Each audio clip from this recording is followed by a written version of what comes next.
Hello, and welcome to the AMA's Steps Forward podcast series. We'll hear from healthcare leaders nationwide about real-world solutions to the challenges that practices are confronting today. Solutions that help put the joy back into medicine. AMA's Steps Forward program is open access and free to all at stepsforward.org. Hello, and welcome to this episode in the AMA Steps Forward podcast series.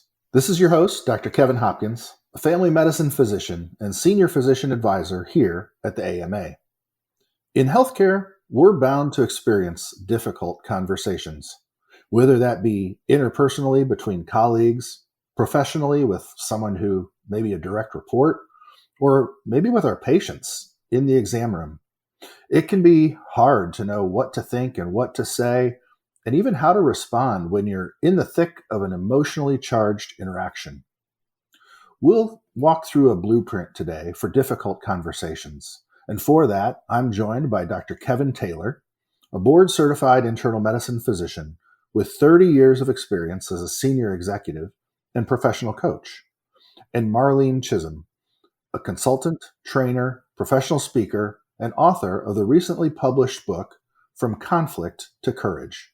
Thank you both for being our guests. Thank you, Kevin. Great to join you. I'm excited to be here. So it's good to connect with you again, Kevin, especially having met you several years ago in some work at the AMA. Would you start by telling our listeners a little bit about yourself and your background? Definitely. Yeah, I'm an internal medicine doc. I work in a primary care practice in Ann Arbor, Michigan, and have had the opportunity, as Kevin indicated, to work at the AMA prior to COVID. And previously to that was at Trinity Health in the corporate office in population health as the senior medical director, overseeing clinical and population health issues across Trinity. The work I'm doing right now, as well as a professional coach, working mainly in healthcare, helping physician leaders and healthcare leaders as we're trying to navigate the challenges that we find in healthcare right now. I've had the opportunity to work with Marlene, noting that this dilemma of managing the challenges that we see in healthcare and doing it in a compassionate way is something that we all have to figure out how to do well. And Marlene's book, I thought, was just awesome, From Conflict to Courage, that really helped me. So I'm looking forward to the conversation today. Terrific. And Marlene, would you introduce yourself and tell us a little bit more about your background, please? Yes, my name is Marlene Chism, and I do consulting, coaching, executive coaching, and I've authored several books. This is my fifth book. And part of the fun of this work is getting to meet people like Dr. Kevin, and just, through the through the social web, we're able to connect and talk and find mutual interests. So it's really exciting work. I've been doing it for a long time. And the way that I position it is either that I'm helping to improve communication and relationships everywhere, or I'm working with senior leaders to create drama-free cultures that drive growth and reduce costly mistakes. And so I feel that this work is helping people to reduce costly mistakes by seeing the patterns that I've seen and for them to get an inside scoop. So that's pretty much the nutshell of my work. All right. Fantastic. And I know we'll unpack some parts of that as we go through our conversation today. Kevin, could you tell us a little bit more about how you first connected with Marlene, how you first learned about her work and what interested you in it? Well, if you go on ChatGPT and you put in drama in healthcare, there's a lot of articles that come out. And interestingly, most of the more recent articles reference Marlene. In fact, an article, the American Association for Physician Leadership, published just a few years ago, the top 3 references were Marlene's publications, including her book. So it was natural to reach out to her, actually finding her on LinkedIn Learning, just some great courses. So if anyone wants to access that, Marlene has excellent resources there for you. Getting to touch base with her and talk to her directly has been a real privilege. So great. So thank you. And Marlene, congratulations. Anytime you're the top 3 references on any topic, that's pretty solid. So I understand From Conflict to Courage, your most recent book published in 2022. Could you tell us a little bit about specifically why you wrote that book? Yes, I started noticing in some of my training work and my consulting and coaching work, I started to notice this pattern. And I noticed this pattern. And I remember telling a consulting group that I was in, I said, man, I've seen this pattern. And the pattern is that every problem that escalates inside of an organization could be traced back to a conversation that should have happened but didn't. And no one knows when that happens. And so they think it's other things. I think the root cause is the inability to have difficult conversations, mainly about performance or behavior, but obviously about other things as well. So that was really, it was the awareness. And one of my gifts, I think, is to notice patterns. And I just had that pattern recognition. And then that sparked my interest and I started studying more. And I have to say, it's my head swells to see that I'm like a top three, and especially in healthcare because I'm not a physician. And for a physician to reach out to me, it's like, wow, stop, don't stop. Enough about me. What do you think about me? But anyway, I feel like we've become old friends, and it's really fun for me to learn how this work helps in other industries as well. Well, there's certainly not a lack of conflict in probably any industry or any relationship, but particularly in healthcare, particularly since the pandemic, that people are less patient with one another. We've even lost a lot of our kindness in our culture and interpersonal relationships, it seems. And so feels like there's a lot more conflict in the world today than we've seen. I don't know if you agree with that or not. I do. In fact, it was interesting that you said that. I feel that way too. Some people think it's just because social media shows us where it is and we didn't have that capability a decade ago. But I see it differently. We've got a major problem of incivility and impatience. And hopefully we can talk about some of that and how our inner conflicts is really at the core of all of this. And that part of my work is really about self-awareness and personal growth, because we can't expect a president or a Congress or someone or some sort of law to really change this because it's a human issue. Great. So I'm looking forward to walking through the specifics of the blueprint. We'll get there in just a moment. I wonder, I have a few people in my life that I can think of off the top of my head who seem to embrace conflict. However, it seems to me that a lot of people are conflict avoiders. Is that part of the issue why these conversations don't take place, do you think? Yeah, I call it the three A's in the book: avoiding, appeasing, and aggression. And the reason I made it easy like that is because most people that are very aggressive believe that they're not conflict avoidant. But I call that avoidance also because it's the avoidance of personal growth. It's the avoidance of intimacy. It's the avoidance of being wrong. It's just using your own authority or power to get something done. So avoidance shows up in many ways. It's not just avoidance. The people that know they avoid, they admit it.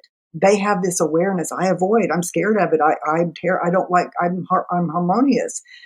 The worst, I think, is the appeasers, because they tell people what they want to hear in order to get the sparkly eyes, but they already know they're not going to follow through. Like, I love that idea. Bring that up at the next meeting. They know that it's not a good idea. They're not going to bring it up. And the person feels like the rug has been pulled out from under them. So you have the avoiders know they avoid. The appeasers love to make people happy, and they don't think they avoid. They just think they're nice. And the aggression people think that they are just a straight shooter and tell it like it is. So I wanted to wake up everybody to say we all avoid. We just have different ways that shows up. And Kevin, I'd love to hear from you before we get into like the nuts and bolts of the blueprint. Could you share with us, you've gone through this, you've used it, thinking about sort of use case scenarios. In what type of situations or circumstances have you actually used this blueprint for these types of conversations that's been successful? Well, and Marlene indicated that a lot of times it's the conversation that never was. And I think there's one of the real triggers for drama and conflict is when you have unkept agreements.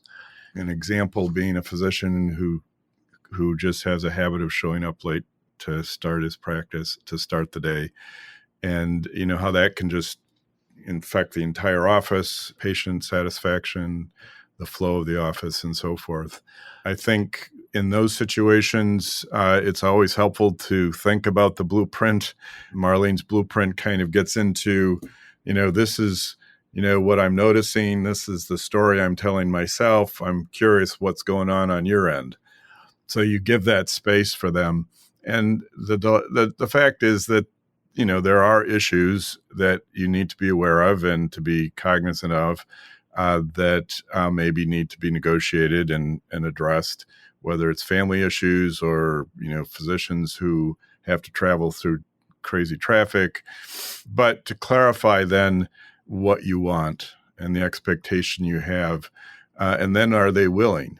And this is all part of Marlene's framework or blueprint. Are they willing to make the changes they need to make in order for us to achieve these agreements? Or do we need to renegotiate the agreements?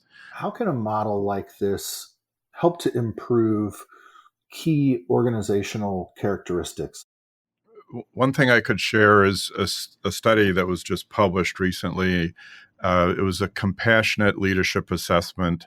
Harvard, Columbia Business Schools, and I think 7 or 8 different business schools across the world published. It was at the time supposed to be the largest leadership assessment survey that was ever done.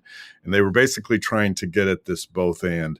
Can you be direct and can you be compassionate? And they found that there are leaders who are leaning more toward the direct style, and there are some who lean toward more the compassionate style, and they both have some good results. But if you can blend the two, both and, they're able to be both compassionate and direct. And when they're able to do that, they find that there's a 20% increase in employee engagement, 80% less likely to leave an organization, and the burnout rate drops by 40% in the employees. They actually talked about doing hard things in a human way. As leaders, we have to do hard things. And how can you do that in a human way that it actually does lead to improvements across your organization? Yeah, great.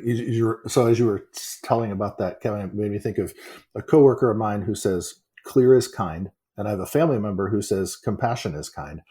And it sounds like clear and compassion is kind, right? We got to put it together. Marlene, so I heard you talk about the 3 sections of this blueprint. So you mentioned leadership clarity, employee clarity, and accountability. Could you maybe start us down the path of talking about that first step, the leadership clarity? Yes. One of the things I say is that in all drama, there's always a lack of clarity. The one with clarity navigates the ship, and clarity can change any situation. So if you operate by that understanding, it puts the burden of clarity on leadership because the leader is setting the vision. That's even true for a conversation. So if in all drama, there's always a lack of clarity, the first thing is for the leader to become clear. In the book, I teach how to prepare for a conversation. So if you want to know what leadership clarity is, it's the situation, the outcome that you're trying to achieve, and the obstacle in that order. So the situation, you can understand the situation by asking the question, what is happening that should not be happening, or what is not happening that should be? This gets you out of the story time and all the things that you think it is. They don't care. They're a terrible worker. They've never been any good. When we start to do that, we're not clear. We're into a story. But if I say what's happening that shouldn't be happening, well, the doctor, the physician is showing up late. That's breaking trust, and it takes the office flow down. So we start to say this is behavioral, and I have a story about that, but I don't know what it really is because that's just my interpretation. So when I decide what the situation is, I say, well, the outcome is that we want to improve patient safety, and that's going to happen by being here on time or else changing the schedule. So we've got to decide that that's where we're going. So when I start the conversation, I start with intention. And where people mess up the most is they say, look, my intention is to talk to you about why you're so late all the time. That's already setting yourself up for failure because you're focused on what I call the shark, the obstacle. There's boat, there's island, and there's shark in the middle. And if you start with the problem, you're going to get a lot more problems. So you start with outcome. My intention is to talk about our commitment to patient safety and how we can, recommit to that. And then the next part is what I've observed is that on Tuesdays and Thursdays, sometimes you're 30, 45 minutes late. What I want is for you to hear what I'm trying to say. And what I don't want is for you to think that I'm criticizing you or making up any kind of assumption that this is how it's affecting us, our workflow, our patient safety, blah, blah, blah. We've made this commitment. So walk me through. Now, That's my leadership clarity. I have set the stage for the conversation because I've done my prep work. I've gotten out of my anger and resentment. I've cleared my own energy, my own story about it. And I'm taking responsibility for my own self-regulation because I'm going to have this meeting and I don't need to have it when I'm really angry with you because it's making my job hard. So it's inner work. And so that is the first part, which is leadership clarity. It gives you the framework to work through the problem and then the steps to set the conversation in motion. And you're the only one talking during this part. They are not talking. They're not interrupting. You'll say, you're going to get a chance. Let me finish. And you are going to guide the conversation. And that is leadership clarity. Kevin, with the leadership clarity piece, especially, how important is it as a leader to be able to set aside your own personal narrative? Yeah, and Marlene alluded to this, the stories we tell. And so it's important to look at the facts. What are the observable behaviors? And as leaders, that's where you have to start. And you also have to be aware of the stories you're telling. But if you're telling some stories, you need to be transparent about that because the stories you're telling clearly are based on your own unconscious bias, based on your perspectives of the world. And so that's part of the conversation. This is what I'm observing. The story I'm telling myself is such and such. I'm interested in, how's that land for you? What's your thoughts about that? And that sort of clearing conversation is crucial in all relationship building. And so I think as leaders, we need to check our mindset.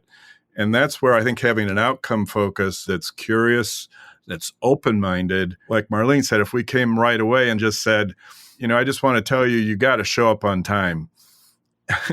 And period. Those statements will likely create resistance. But if we give ourselves space, we check ourselves in terms of where our perspective may be, what our stories might be, and having a process to go through that, coming in with an open mind, with curiosity, in a sense, with a creative mind. I'm open to kind of coming up with some solutions here. That's the compassionate part of this leadership model that needs to partner with being direct. What about part two, the employee clarity, and how is that different from the leadership clarity? Well, we all have to agree on the end result. So this is that part to see if we do. And so the employee clarity is where, first of all, you've checked yourself before you even have this conversation. Am I willing to have this difficult conversation? Am I willing to feel things I don't want to feel? So now that you've done that, you've done this first part. When you say, I'm curious, walk me through, how does this land? Or what do you see as the priority? Or how did you come to this decision? Whatever that question is, and you got to start being a good question asker, which is coaching. You need to be able to open the conversation, not with a yes or no, but to let them talk. And what you have to be aware of is that you're going to get resistance generally. You're going to get, I don't think that's fair, or like you didn't talk to Chris, you didn't talk to Kim, and you're talking to me. There's going to be something like that in there. You have to be willing to redirect that and to be able to say, I hear you, and I know you don't think that's fair, and we can definitely talk about that. But my question is, and redirecting that conversation. And even if in that moment you say, let's have another conversation about that. But for right now, the question is, walk me through da, da, da, da.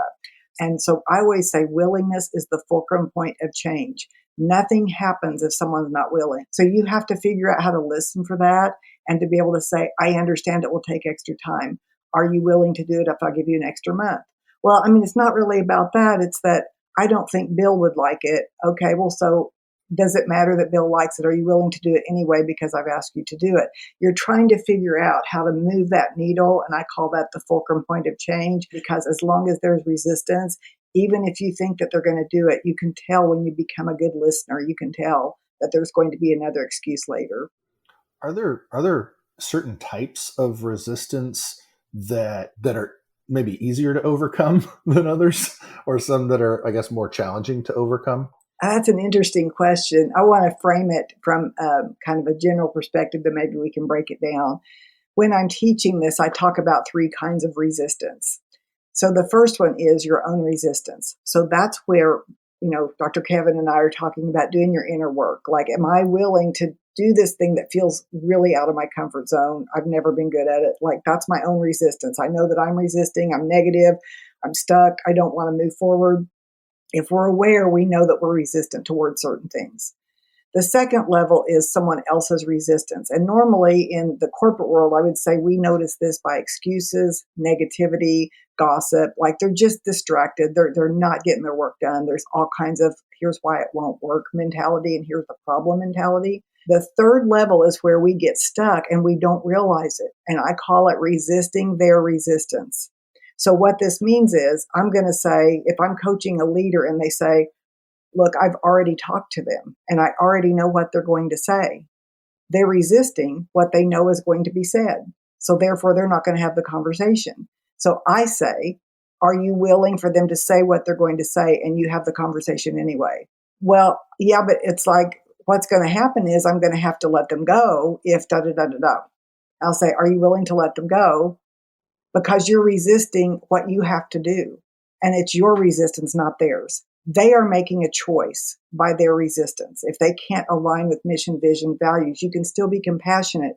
But the beauty of this work, I think, is that it's intended through conversation. If it's not a right fit, that person generally wants to leave. It's not a surprise. It's not a blindside. There's a realization that, wow, we did a poor job of hiring. Your life has changed. Whatever has happened. We're not enemies. There's opportunities perhaps in the future, but right now this isn't it. So I always look at resistance of it's always your resistance. It may seem like theirs, but it's always your resistance to their resistance. And if you are willing to overcome your own, you can do almost anything. And that means that you're going to feel bad for a while. So if you're willing to feel bad, feel stupid, feel inept, if you are willing to feel those feelings, you can do just about anything. Marlene talks about the importance of listening, and she actually has a term called radical listening. And I think that that's part of the overall skill set that we need to have in this conversation. And it brings up the importance of curiosity and those open-ended questions. You don't want to start with a statement. You hopefully can start with questions and have that listening ear to listen not only for the verbal input, but where's the emotional content? Because the emotional content is often where the values and the beliefs are held. And being able to have space for the emotion in order to be able to really understand where they're coming from and what really matters most to them. I love the idea of radical listening. That makes a difference for people. People want and need to feel heard. And even if we can't give the response or even the answer that they're looking for, just to be heard is really valuable, right? So, Marlene, what about the third phase, the accountability? Yeah, I think it's the piece that's missing so often. That's because what I've noticed is that when I'm coaching and someone's excited that they finally had a conversation, they feel so good. They feel like singing Kumbaya. I did it. They agreed. We both said we're sorry. We hugged. We cried. And that's fine, but don't let that emotion carry you away. The next step in that conversation is to say, while we're here, let's go ahead and set a follow-up meeting for two weeks later or 1 week, whatever, how serious the issue is, depends on the length of time. Because what you want to do is to make sure that there's this check-in that they're doing, or they've made the change that they said they would make, or that they're getting the support or the up level of skills that they need. If you don't do that, it will improve for about 2 weeks. And then because no one said anything, it slips back into old patterns. And then you feel really angry and frustrated and lost because now I have to do this again. And that's where the saying is, I told them 1,000 times and nothing changes. And I always say that's because you allowed it 999 times. So the reason is because none of us like to say, it's the same with sales meeting. Let's go ahead and get on the calendar our next meeting. If you don't do that, chances are you don't make the sale. And the same thing with changing behavior. It doesn't change if you don't have the next meeting. Yes, those are good principles. Thank you so much. Dr. Kevin Taylor and Marlene Chism have been our guests for today's podcast episode. Listeners can find the resources mentioned in our discussion linked in the episode description. Thank you both for being with me today to talk about the blueprint for difficult conversation. Until next time, stay well. Thank you for listening to this episode from the AMA's Steps Forward podcast series. AMA's Steps Forward program is open access and free to all at stepsforward.org. Steps Forward can help put the joy back into medicine by offering real-world solutions to the challenges that your practice is confronting today. We look forward to you joining us next time on the AMA's Steps Forward podcast series. stepsforward.org.